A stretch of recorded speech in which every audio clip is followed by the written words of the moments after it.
আজকে আমি আপনাদের সাথে অবাক করা একটা রেসিপি শেয়ার করব। তাহলে চলুন কি হয়েছিল সেই রেসিপি তৈরি করার সময় দেখে নেই।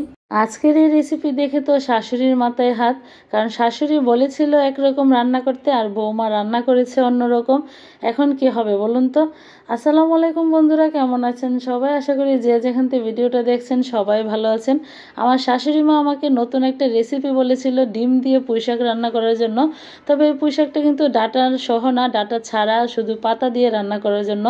আমি এখানে কিছুটা পাতা নিয়েছি, পাতা অল্প করে নিতে হয়, কিন্তু আমাদের বাসার যে হেল্পিং হ্যান্ড ওনাকে বলেছিলাম পাতাগুলো কেটে দেওয়ার জন্য, সে কেটে দিয়েছে। আমি পাতাগুলোকে ভালোভাবে ধুয়ে পরিষ্কার করে নিয়েছি। আর রান্নাটা শাশুড়ি মা যেভাবে বলেছিল আমি তেমন একটা বুঝতে পারি নাই। যখন রান্না বসিয়েছিলাম তখন গিয়ে দেখি শাশুড়ি মা ঘুমিয়ে আছে, তাই শাশুড়ি মাকে আর ঘুম থেকে জাগালাম না। না জাগিয়ে আমি নিজেই রান্নাটা করে নিলাম। তার জন্য চুলায় একটা কড়াই বসিয়ে এখানে আমি 2টা ডিম নিয়েছি। ডিম পুষ করে নিব। ডিমগুলো যেভাবে পুষ করে আমরা সেভাবেই করে নেব। এভাবে আমি 2টা ডিমই ভেজে নিচ্ছি। যদি একটু ডাক দিতাম তাহলে হয়তো আমার রান্নাটা অন্যরকম হতো, কিন্তু এভাবেও কিন্তু রান্নাটা খারাপ হয় নাই, অনেকটাই মজা হয়েছিল। যার জন্য কষ্ট করে যখন ভিডিওটা করেছি আপনাদের সাথে শেয়ার করলাম যে কি করেছিলাম আজকে। এর জন্য আমি ডিমগুলো ভেজে তার মধ্যে কিছুটা রসুন কুচি, পেঁয়াজ কুচি দিয়ে আমি তেলের মধ্যে হালকা ভেজে নিচ্ছি। যখন বাদামি রঙের হয়ে এসেছে তখন আমি এর মধ্যে দিয়ে দিলাম স্বাদ মতো লবণ, একটু হলুদের গুঁড়া, সামান্য একটু মরিচের গুঁড়া আর একটু সামান্য ধনিয়া গুঁড়া দিয়ে দিলাম।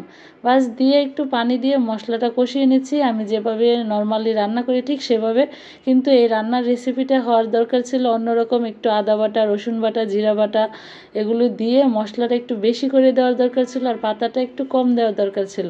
সেখানে আমি পাতা তো একটু বেশি দিয়েছি, মশলা দিয়েছি কম। যাই হোক, কম মশলার এই রান্নাটাও কিন্তু আলহামদুলিল্লাহ খুবই ভালো হয়েছিল। তার জন্য হয়তো শাশুড়ি মা কিছু বলে নাই। তবে শাশুড়ি মার সেই রেসিপি তো আমি আবার রান্নাটা করব, আর সেই রান্নাটা আপনাদের সাথে অবশ্যই শেয়ার করব।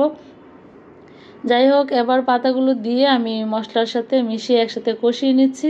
কষানো হয়ে গেলে আমি আবারও নেড়ে ছেড়ে দিব। নেড়ে ছেড়ে আগে থেকে ভেজে রাখা ডিমগুলো দিয়ে দিব।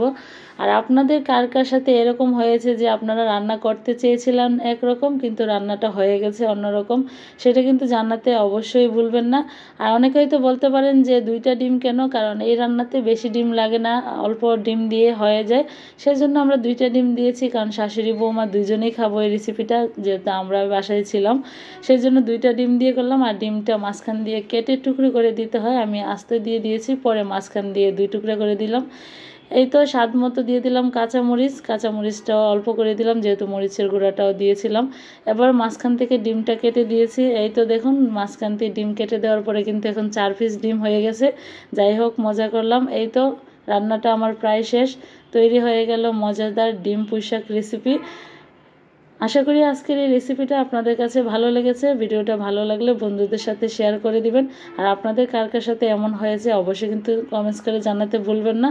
আর আমার শাশুড়ি মা কিন্তু এই রেসিপি খেয়ে খুবই খুশি, তার জন্য ভিডিওটা শেয়ার করে দিলাম। আশা করি আপনাদের কাছে ভালো লেগেছে। সবাই ভালো থাকবেন, সুস্থ থাকবেন। দেখা হবে পরবর্তী ভিডিওতে। আল্লাহ হাফেজ।